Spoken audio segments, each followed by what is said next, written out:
Hello everybody, I'm your host, Odd Job Entertainment, bringing you another video. I worked in the medical industry as medical assistant for 10 years, and today I'm going to tell you about why I think the certification process is a scam. So, over the course of 10 years, I got the opportunity to train many new medical assistants. And it was a lot of fun taking these fresh out of school students and turning them into medical professionals that could help other patients. But there was something that I noticed about some of them that was a little unnerving, because there is a pretty wide range of capability that I saw in these fresh out of school students that I was receiving. Some of them were very competent and well trained. Others had no idea how to do some of the core competencies of being a medical assistant. And what do I mean by core competency? Well, I'm talking about things like how to take a blood pressure, how to measure a patient's vital signs, how to take a patient history, and one that in particular caused a lot of issues, how to do a blood draw. And if you've ever had a bad blood draw experience, this might start to sound pretty familiar. But I would have students that would tell me that they had never done a successful blood draw in their training. Well, how are they getting to me with no training? What was the point of the school program? What was the point of the course if they're not learning how to do blood draws in the course? So this led me to start to do an investigation. What I found might shock you. I reached out to NCCT, who is the governing organization that I have my certificate from. And I was able to track down a document that outlines what the requirements are for a program to get accredited by NCCT for training medical assistants. And it's one page. This led me to search out further clarification, because surely there's got to be more than this, right? There's got to be something that maybe I'm just not seeing because I haven't actually gone through the process of getting a program accredited yet. So maybe there's further documentation that I would need to fill out or take care of.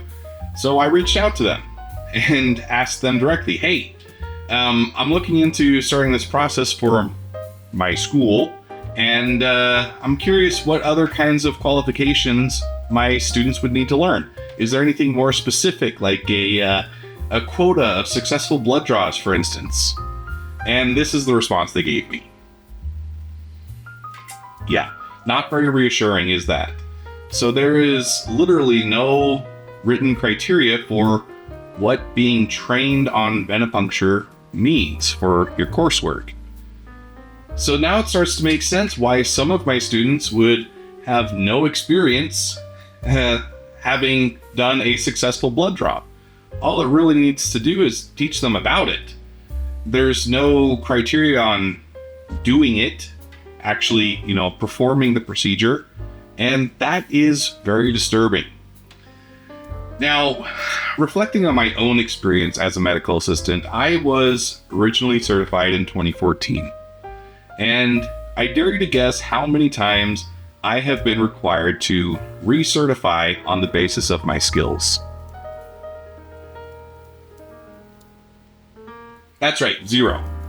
I have never had to go back to prove that I am competent in any skills whatsoever.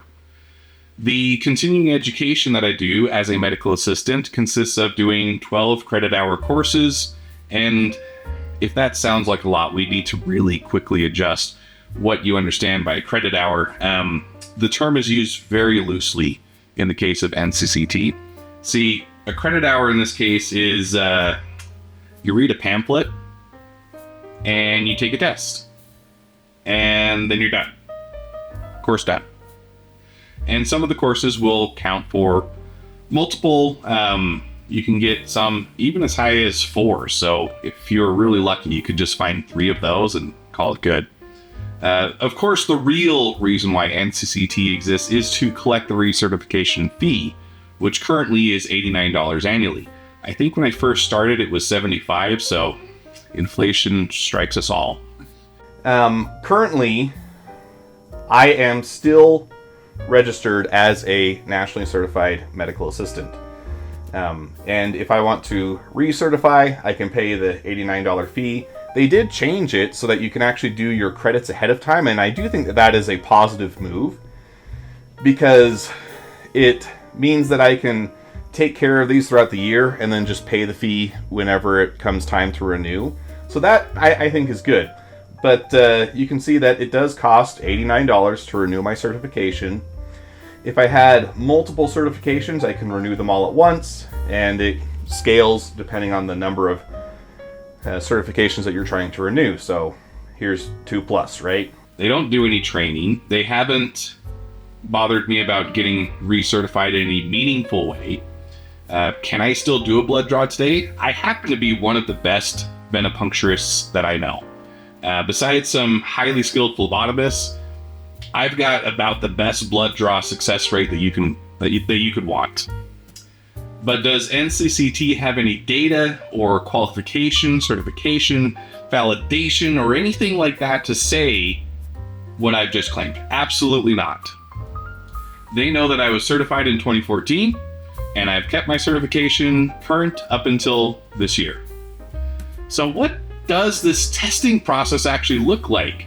Because if this is for the medical industry, as someone who is now strictly a patient, I have the hope that the people giving me my medical care are highly qualified, highly skilled individuals.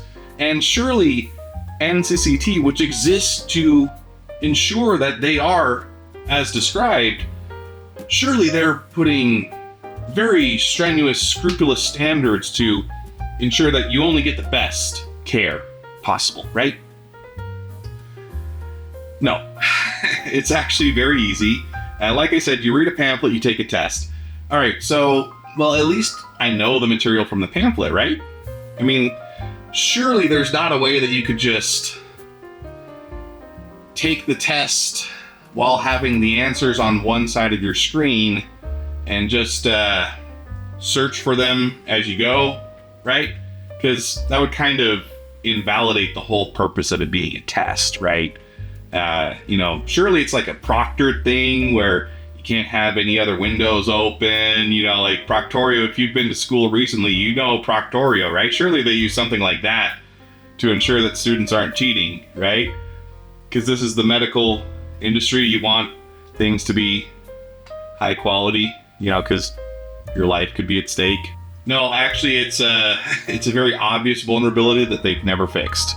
Now, I'm not saying that you should do this. If you're watching this as a medical assistant, this is not saying that you should cheat. And I'm not saying that I've done this. I'm just saying that the possibility exists. It's very obvious. It's a very clear and present flaw in their system that they have not fixed in any of the 10 years that I have taken my recertification exams. That's a problem. Now, I have very limited access to the scope of what the certification process looks like for other fields or for even other positions in the medical industry. But I know that doctors, nurse practitioners, all up and down the ladder, they all have continuing education that they have to do. What I don't know is the standard for finishing that continuing education any different than what I experienced as a medical assistant? Based on the world today, I would venture to guess that probably not. But, if there's a bright point, surely it's that the material, it's got to be really good, right? Like, it's got to be right there hitting those core competencies of what a medical assistant should be trained on, right? You wouldn't want to just give them a bunch of superfluous information that doesn't actually affect their ability to do their job as a medical assistant. You want the time that they spend doing this recertification process to be focused and honed in on what a medical assistant needs to know to do their job to the best of their ability, right? Let's take a look at some of these courses. Obesity, a complex chronic disease. And ask yourself, is it within the purview of a medical assistant to diagnose someone with obesity? No, it is not. It is good to know, but it does not affect the core competencies of being a medical assistant. Social media effects. Am I Mark Zuckerberg? Do I have any influence in being able to change the social media landscape of the world around me? No. And it's not part of my core competencies as a medical assistant. Because I can't diagnose anybody. I'm not a diagnostician. That's what the doctor or the physician's assistant is there for. I can take patients' vital signs, I can take their history, I can ask them questions, I can get them prepped for the doctor, but ultimately it's going to be his signature or her, it's going to be his or her signature of the doctor that actually says what this person has. I need to know about what's going on from the perspective of protecting myself and other patients. How do I glove up, protect myself from these kinds of things? But is the training focused on that? No, it's actually largely focused on the diagnostic criteria. Things that have absolutely no pertinence to what I do as a medical assistant. Because it's my job to document what the patient says they have, what can be observed that they have from a very low level, right? Because I'm not going to do nearly the same kinds of testing that a physician would do. And really, I'm not interpreting those either. I'm presenting the data, right? If I take someone's visual acuity, I'm not saying, oh yeah, you're nearsighted. No, I'm giving them a number to the physician saying, yeah, they scored a 40/20 in their left eye, or 20/40. I've actually been out of practice for about 3 months now, which is actually kind of a problem if you start to see, because I can still take these exams before December and be current for a whole nother year. If I'm already making mistakes like this, who knows what I'd be capable of in a year from now.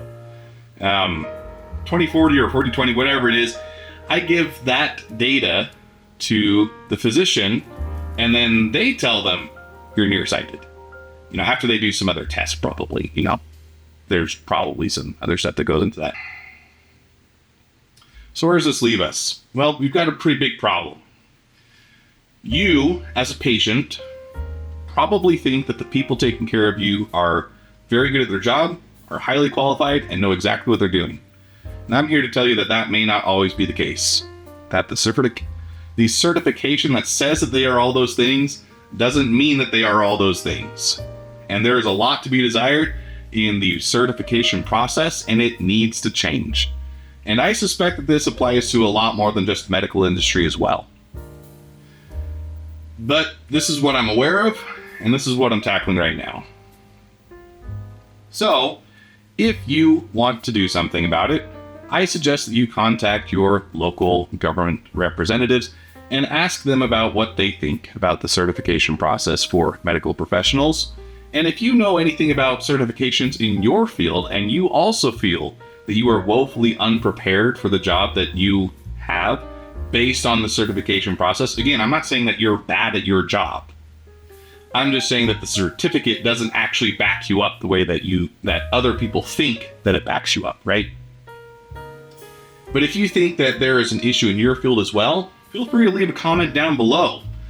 Let us all share in the knowledge that certifications don't really mean much, and that there is a major problem with how they are currently earned and maintained. And now that I've given myself some existential dread, I'm going to finish this video. So like, share, comment, subscribe, do all the YouTube things. Let me know what you think in the comments down below. And until next time, this is Odd Job Entertainment, signing off.